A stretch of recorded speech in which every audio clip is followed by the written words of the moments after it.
नमस्कार श्रोताओं, मैं गुरवे मोबाइल वाणी पर आज अपनी डायरी के साथ 12वीं कड़ी लेकर आप लोगों के बीच हाजिर हूँ। भारतीय मानसिकता का अध्ययन बताता है कि ईश्वर व धर्म के प्रति हमारी श्रद्धा व आस्था की जड़ें काफी गहराई तक स्थापित हो चुकी है। शिक्षा के प्रसार व इसके बाद वैज्ञानिक दृष्टिकोण स्थापित करने के लिए विवेकवादी, तर्कशील, रेशनलिस्ट जैसे संगठनों द्वारा समाज में अंधविश्वास उन्मूलन के लिए किए जाने वाले जनजागरण अभियान के दौरान यह आरोप भी उठता है कि यह लोग हमारे ईश्वर व धर्म का विरोध करते हैं। अंधविश्वास उन्मूलन यानी श्रद्धा व आस्था का विरोध माना जाता है। ईश्वर व धर्म के प्रति यही श्रद्धा व आस्था अंधविश्वास उन्मूलन के अभियान को प्रभावित भी करने लगती है।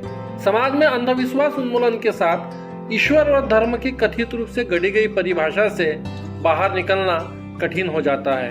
आज हम बात करेंगे, क्या ईश्वर व धर्म अंधविश्वास का मूल कारण है?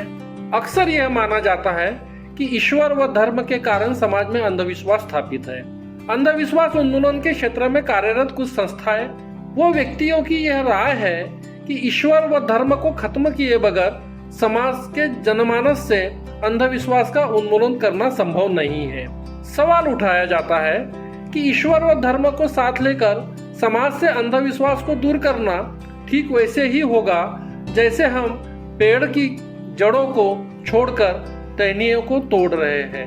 अंधविश्वास उन्मूलन की दिशा में ईश्वर व धर्म का विरोध किए बगैर अभियान चलाकर समाज में बेहतर परिणामों को पाने वाली संस्थाओं में से एक अखिल भारतीय अंधश्रद्धा निर्मूलन समिति के संस्थापक प्राध्यापक श्याम मानव ने समिति के कार्य की दिशा तय करते हुए टैगलाइन दी है कि हमारा ईश्वर व धर्म से विरोध नहीं है, लेकिन इनके नाम पर जनमानस का शोषण करने वालों के खिलाफ हमारा यह अभियान है। समाज में शोषित, पीड़ित, अछूत माने जाने वाले समाज को बौद्ध धर्म से जोड़ने या फिर अंधविश्वास उन्मूलन के लिए काम करने वाले समाज सुधारक व संतों के विचारों से जुड़े वर्ग या अनुयायियों की स्थिति को हमें समझना होगा।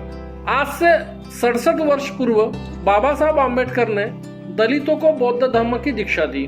बाबा साहब ने संविधान में समाज से अंधविश्वास को दूर करने के लिए कानून भी बनाया।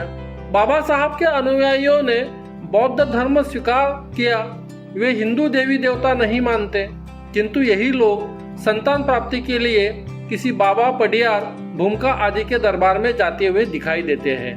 मंदिरों में मन्नत मांगते हुए दिखाई देते हैं, चढ़ावा चढ़ाते हुए दिखते हैं, अनुष्ठान करते हैं, पीर फकीर मानते हैं, मजारों पर माथा टेकने भी जाते हैं, चादर भी चढ़ाते हैं, टोना टोटका में विश्वास भी रखते हैं, देवी देवता शरीर में आना भी स्वीकार करते हैं। कुछ यही स्थिति पुरोगामी विचारधारा रखने वाले संतों में कबीर, गाडगे बाबा, टुकड़ो जी, संत जगत गुरु तुकाराम महाराज, समाज सुधारकों में ज्योतिबा, सावित्रीबाई फुले को मानने वालों के अलावा अंधश्रद्धा पर कड़ा प्रहार करने वाले रामास्वामी पेडियार के विचार मानने वालों के साथ भी यही स्थिति है।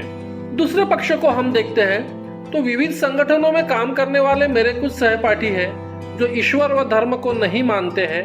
वे इसे कोरी कल्पना कहते हैं, लेकिन वे यह मानते हैं कि चमत्कार नाम की कोई चीज होती है, चमत्कार संभव है और इसलिए वो कथित बाबा, साधु, महापुरुषों पर विश्वास रखते हैं, उनके चरणों में स्पर्श करते हैं। इसलिए कहना गलत होगा कि ईश्वर व धर्म को मानने वालों में ही अंधविश्वास होता है, बल्कि वह लोग भी अंधविश्वासी होते हैं जो ईश्वर व धर्म को नहीं मानते।